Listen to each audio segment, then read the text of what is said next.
हमारे YouTube channel famous stories of the world में आपका स्वागत है।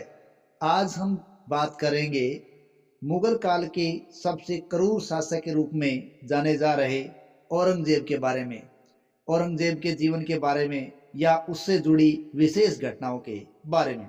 देखिए, औरंगजेब का पहला राज्याभिषेक जुलाई 1658 में हुआ था। लेकिन औरंगजेब ऐसा मुगल शासक था जिसका 2 बार राज्याभिषेक हुआ था, तो उसका दूसरी बार राज्याभिषेक जून 1659 ईस्वी में हुआ था। और औरंगजेब मुमताज महल का पुत्र था। औरंगजेब ने प्रथम युद्ध की अगर बात करें तो औरंगजेब ने प्रथम युद्ध ओरछा के राजा जुझार सिंह के विरुद्ध लड़ा था। औरंगजेब ने 1668 में हिंदू त्योहारों तथा उत्सवों को मनाए जाने पर भी रोक लगा दी थी। तो ऐसा था औरंगजेब। औरंगजेब को इतिहास में जिंदा पीर के रूप में भी जाना जाता है। विशेष बात यह है कि औरंगजेब के समय हिंदू मनसबदारों की संख्या लगभग 33% थी, जो कि मुगल काल में सर्वाधिक थी। औरंगजेब ने 1679 में जब जजिया कर लगाया था तो राजपूताने की अनेक रियासतों ने उस जजिया कर को देने से मना कर दिया था। और इसी कड़ी के अंदर एक नाम आता था मेवाड़ के महाराणा राज सिंह का, जिन्होंने जजिया कर देने से मना कर दिया था।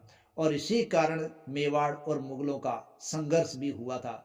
और इसी मेवाड़ के संघर्ष के साक्षी रहे हैं चुड़ावत सरदार रतन सिंह, जिन्होंने औरंगजेब के खिलाफ चढ़ाई की।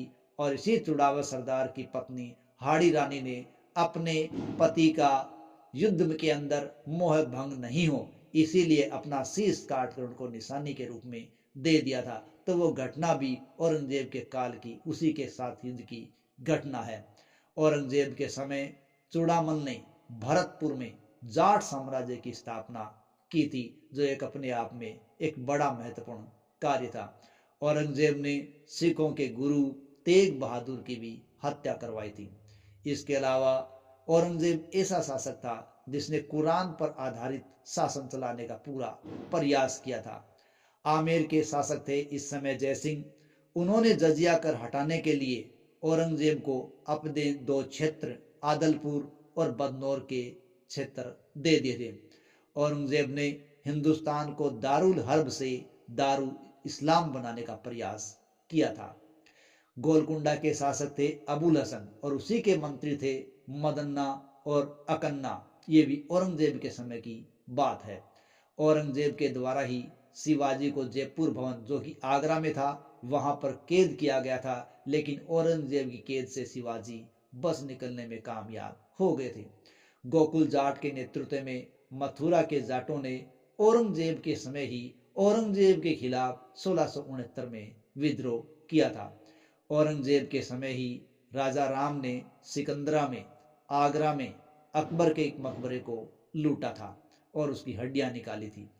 बनारस के विश्वनाथ मंदिर, मथुरा के केशवराय मंदिर को औरंगजेब के द्वारा ही तोड़वाया गया था। औरंगजेब इस्लामी परंपराओं का पक्का अनुयायी था।